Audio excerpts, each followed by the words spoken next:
Hello, welcome to this Latina professional session. We are going to be focusing on three mindsets that may be holding you back from being a confident leader. But I'd love to hear from everyone here who's tuning in live. Feel free to connect, drop a question, and say hello. And when you say hello, include your name, include your industry, and definitely include what you're hoping to learn here today. Alrighty. Again, let us know where you're joining from. I'm joining from Pittsburgh, Pennsylvania, the industry you're in. I'm in professional training and coaching, and what you're looking to learn today. What are some of your goals? So we can make sure we address those.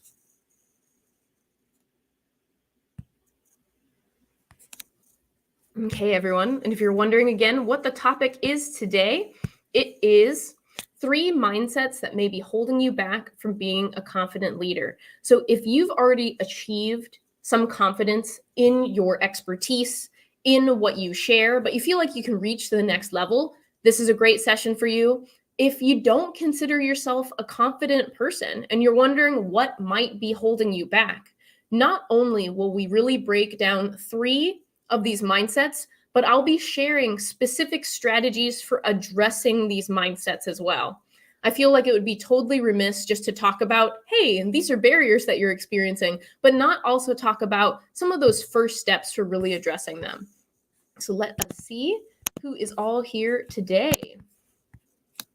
All right. Okay, we see Gilbert here. Sonalis is here.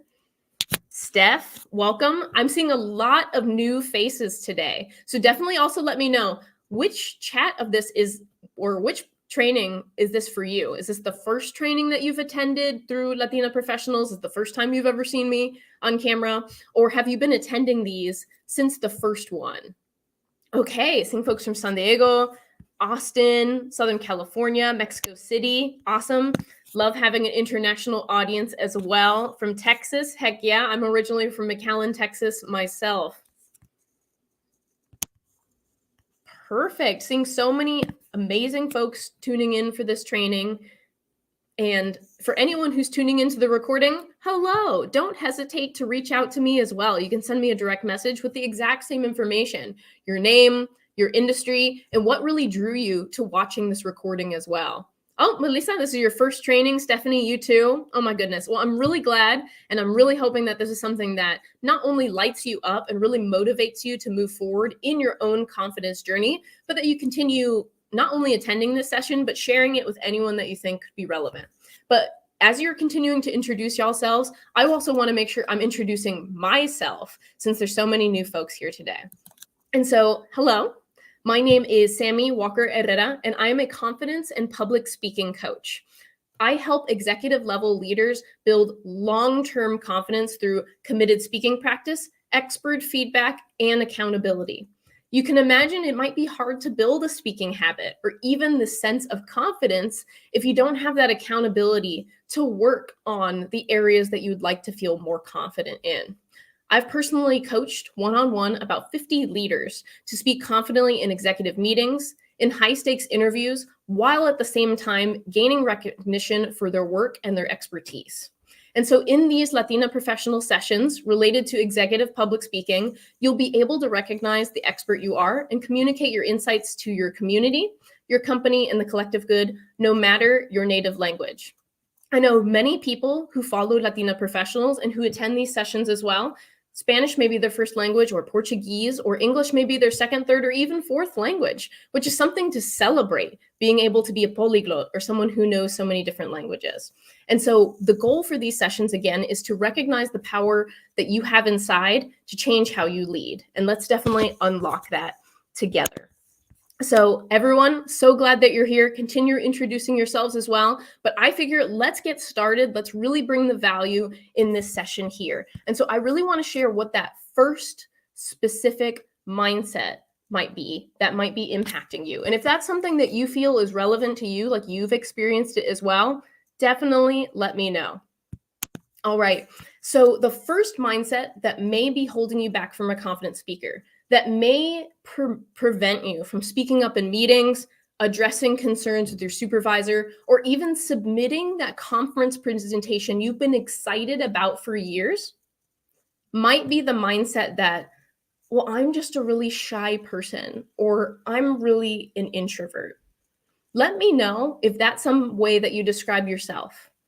And there is nothing wrong, absolutely nothing wrong with being shy or being an introvert. That's just a part of who we may be and our personality. But is that a mindset that you have that keeps you from speaking? That's the main part for this as well. So let me know if that's something that resonates with you. And if that doesn't resonate with you, that's okay. We're going to be talking about some other mindsets as well.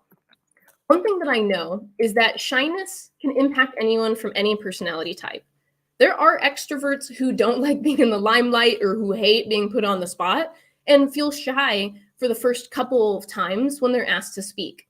There are also introverts who take time to warm up to new folks but are not shy with their close friend group. That might be something that you recognize as well. And I'm seeing some introverts in the crowd over here. Alex, Laura, Melissa. Now, I will say I'm not part of the introvert crew, but I would say most of my friends are introverts, and pretty much everyone I consider as a mentor to me who's a fantastic speaker is an introvert and used to really struggle with shyness. Now, one thing I also see is that shyness tends to really correlate with a great listening ability. And that is a skill that is very underrated when you're a speaker. When you think about effective Q&A sessions, which I'm going to have a session about that in the coming weeks if you're interested, but really mastering those Q&A sessions really requires one as a speaker to be able to truly listen and understand. And that's something that extroverts might struggle with because they're really excited about the topic, they're moving really fast, and they may not be paying attention to what someone is saying. They may listen to respond rather than listening to understand.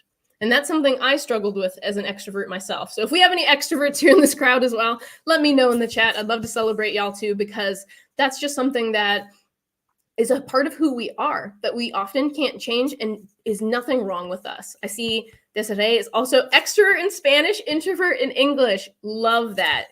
We can see where those personality traits lie. So when I think a lot about that sense of like holding oneself back from speaking because I'm shy or I'm introverted, it really makes me think of one of my clients, Julia. Julia is someone who would describe herself as extremely shy.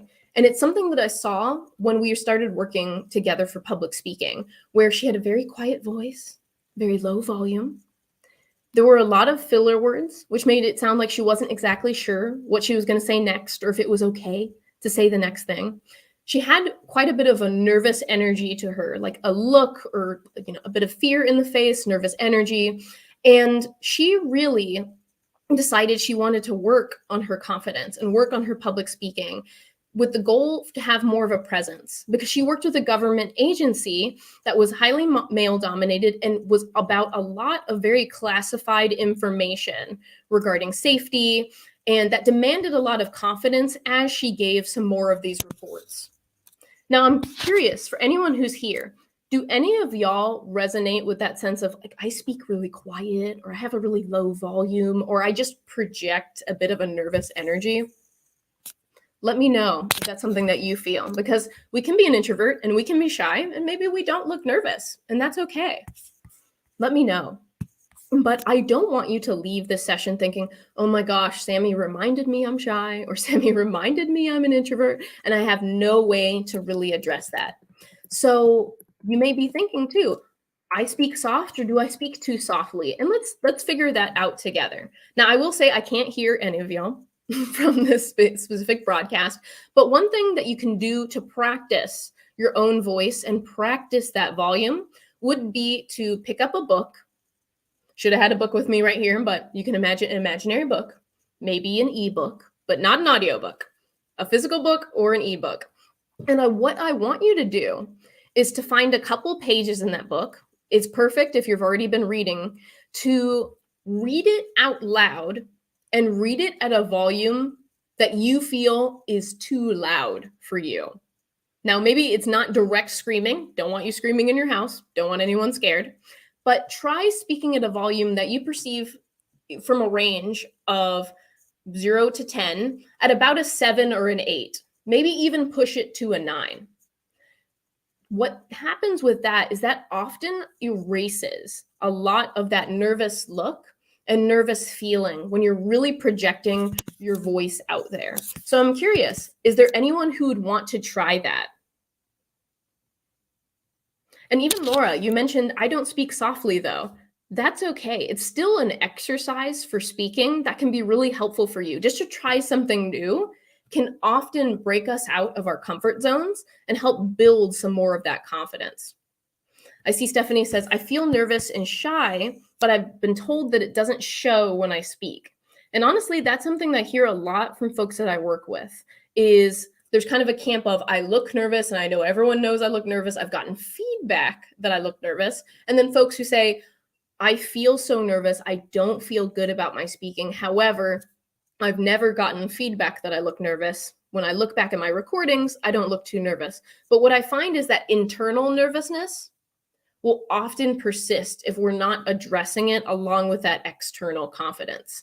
Because often the external confidence may be higher than what our internal confidence is. But as we build a habit of speaking and really practicing some confidence strategies like speaking louder, even just to try it, I find that the internal confidence rises quite a bit. I see here, Sonalise, I speak very fast because I'm so excited. And I totally resonate with that with you. Sometimes I'm feeling like I'm speaking even fast right now because I'm just so jazzed about what I'm talking about. But it takes a little time, takes a little bit of awareness to get right back into a pace that's a lot easier for other people to digest. So I totally feel that. All right. Well, that was the first mindset, that sense of being shy or feeling introverted to the point where it impacts you taking on opportunities to speak. So let's talk about the second mindset. Are y'all ready for that? Let me know in the chat as well. Ooh, and we're seeing, yes, internal confidence.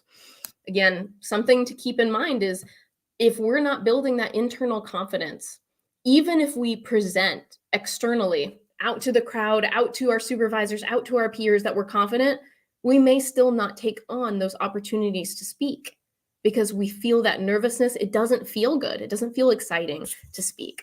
So yes, let us move on to the second mindset here. And that second mindset, and please let me know if this resonates with you. Number 2 is I don't speak up because I don't feel like I have anything new to say. I'm gonna let that one sit there again. I don't feel like I have anything new to say, and therefore I don't feel confident enough to speak up. Now, this is something important to think about is there is a lot of pressure sometimes to feel like we have to come up with the most novel, innovative thought that no one has ever thought.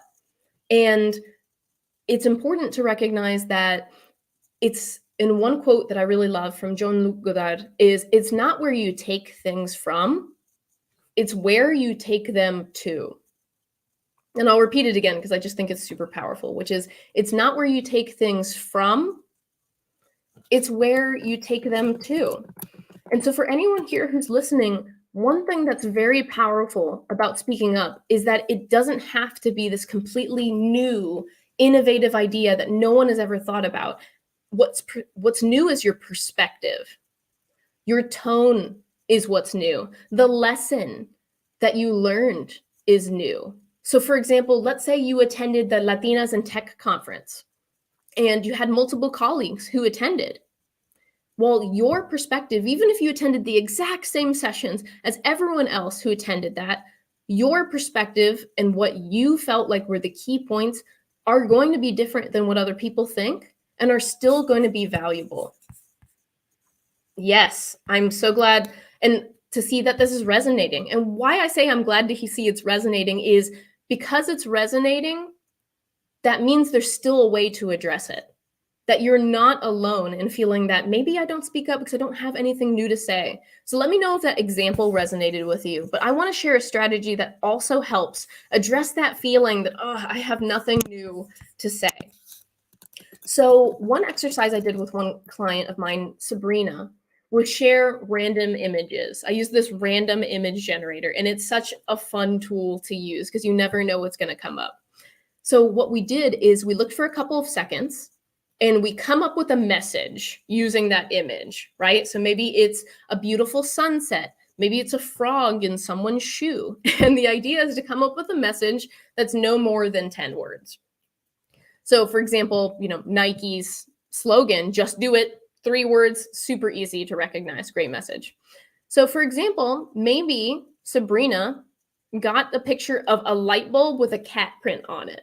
So like cat paw print. So even without seeing this image right here together, you can imagine any old light bulb on or off that has a cat print on it. And so let me know in the chat, when you think about that image, you close your eyes, you think about that image, what's a message that comes up for you? Now, the challenge would be for it to be under 10 words, but I would love to see what those messages are. And what I'll say too, as you're coming up with your idea, is if that nothing comes up for you, that's totally okay. And that's why I do this type of training, because it's so novel. It can be quite a bit challenging, but really succeeding in something that's so new and honestly so fun can really build one's confidence in practicing their public speaking. And so let me know what messages come up to you for that. Ooh, love this one. Pause for a moment. That's great. 4 words, really hitting that quick message right there. Let's see, that's a fantastic one. Let me share a couple of my own favorites while I check out other people's messages as well. So here are a few ideas. Okay, 8 lives left. Always leave your mark. Cats are a shining light. Dust your house. That could easily be a message as well. Let's see. All right. We'll definitely continue highlighting any of those messages that come to you. Again, if this is something that doesn't come naturally to you, it's one of those things where I really think about the fact that practice that's consistent and sustained is always going to be natural talent at all times. But are y'all ready to talk about that third mindset today as we're together? All right. And this one's a controversial one. And I really want to break this one down because Latina Professionals has really sided on the sense of not wanting to promote the term, the phrase, and the mindset of imposter syndrome. And so this third mindset is for a lot of people feeling like they don't belong where they've gotten or having that sense of imposter syndrome. So I want to break that down really quickly for a minute or so, because it is my stance, as well as the stance of Latina Professionals, to not use the word imposter syndrome to describe myself or describe any other person. If you haven't already seen it, please feel free to DM me so I can send you that video that Latina Professionals posted recently. But we had there was a commencement speech at Smith College from the founder of Girls Who Code, who talked about a former syndrome that many in the medical professionals used specifically to diagnose women with something called bicycle face, which is the idea of women finding more empowerment, independence, and freedom in being able to ride bicycles wherever they needed to go for their own personal use, shopping, or even to find groups of other women, whether they were suffragettes or even other people, just to feel in a supportive community. And this bicycle face medical phenomena was created to really limit women from seeking that independence, seeking that freedom through their use of the bicycle. The term imposter syndrome, and I actually gave a talk about this a couple years ago, was originally known as imposter phenomena, which when you think about phenomena versus syndrome, one can tell that syndrome is a bit more of that medicalized, diagnosed, sounds like something that you need to take a pill for. And so it is okay. And it is something that we can address to talk about not feeling like we belong as soon as we walk into a new place. That's okay. And we've definitely found different ways to find belonging in the past. However, I really do find that it's really important not to diagnose oneself with that idea of imposter syndrome, because it also was a term that was created for women and other underrepresented groups to really feel like they were the problem. Again, I definitely want to send y'all that link in video. I'll make sure I share it in the comments of this video, and you can DM me for it as well. But it's something that's really personal and really important to me as well is thinking about myself as a coach. Am I empowering folks, or am I using language that impacts how people see themselves? Like I said before, shyness or being an introvert, that's not any language I think is, or any ways of being that are negative. It's just about how we use them to feel like we're limited. And so with that, I want to share a quick story for myself. Is there was definitely a time where I felt like I didn't belong, when I made a huge success. And that was when I was first enrolled at Carnegie Mellon University for undergrad. I distinctly remember walking through the cut, or that's what we call our quad at Carnegie Mellon, and thinking about all the students around me who were studying computer engineering and electrical engineering, computer science, even theater and drama, and how I felt not like I didn't belong because I didn't have that much of that technical interest, technical ability. And I remember distinctly walking, thinking about not belonging, and then pausing and thinking, no, you know what? I earned this. I can do my own path. I ended up studying psychology and Hispanic studies. And lo and behold, who do I work with? As I work with so many women, non-binary folks, men, anybody in the area of technology. And so I'm tech adjacent in that way. My Carnegie Mellon experience helped me really understand more people who have that technical interest, that technical prowess that I don't have, to help them speak what they want to speak with confidence. So that sense of not belonging is something that I felt before as well. And so with that, one thing I recognize too is that this is something most of the people I work with have faced. So I think of one of my clients, Gia, who had just finished her maternity leave, and she wanted to move to her new company since she was starting in a new role and feel like, hey, when people meet me, they're already going to know me as a confident person. I know a lot of people might work with someone for public speaking or interview coaching, job search coaching while they're searching. However, there also tends to be a lot of pressure to make a really great first impression when going to a new organization. And this is exactly what Gia wanted to do. And so working together and building a little community between the two of us was something that was really helpful. And so what I recognize as the strategy for addressing this third mindset of like, I don't belong, is finding a community.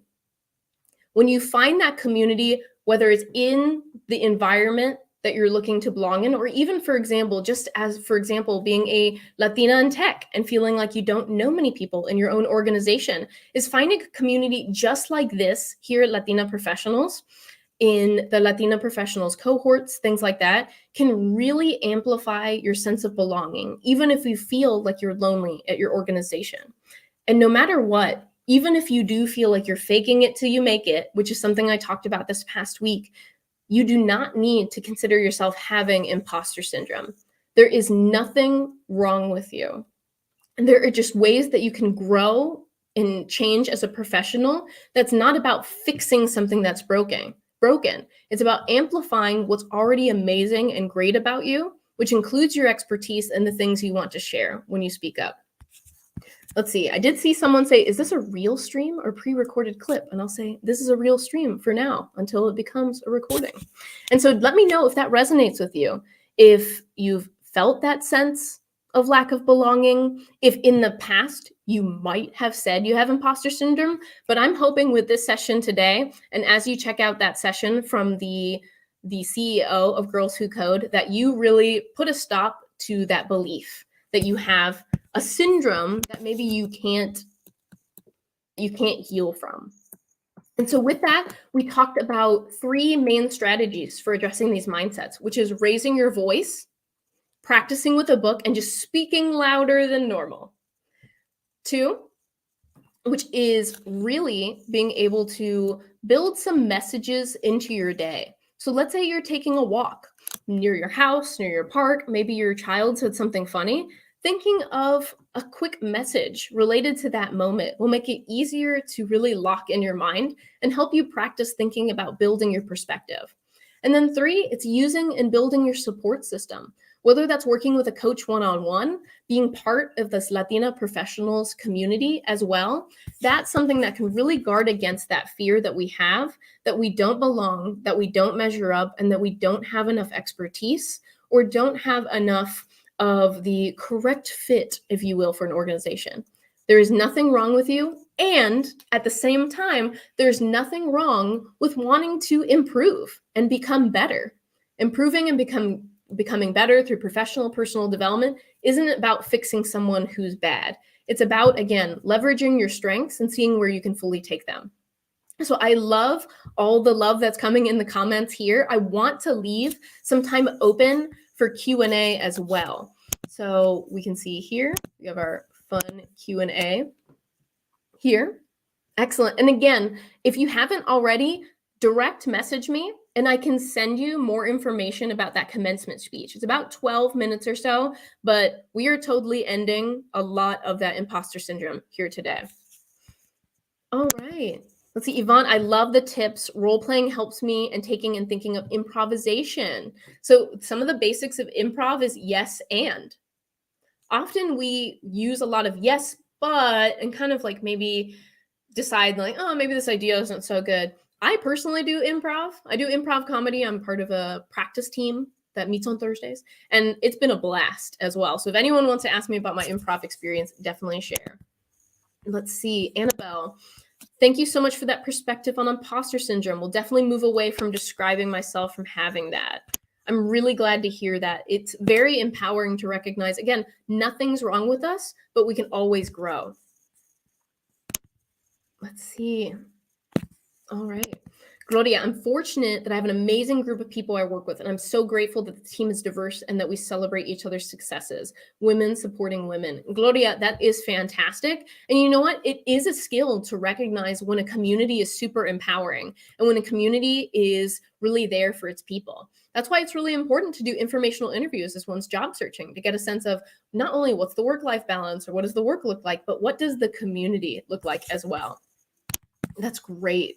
Let's see, Jessica, I don't know where imposter syndrome came from, but new positions are just growing into the position, and it's good to struggle and become better. There's nothing wrong with anyone. And it's true. We really grow from the challenge, not just from being supported all the time. And that's what we need, is that mix of support and challenge at the same time. And I really hope that in some ways my sessions are both.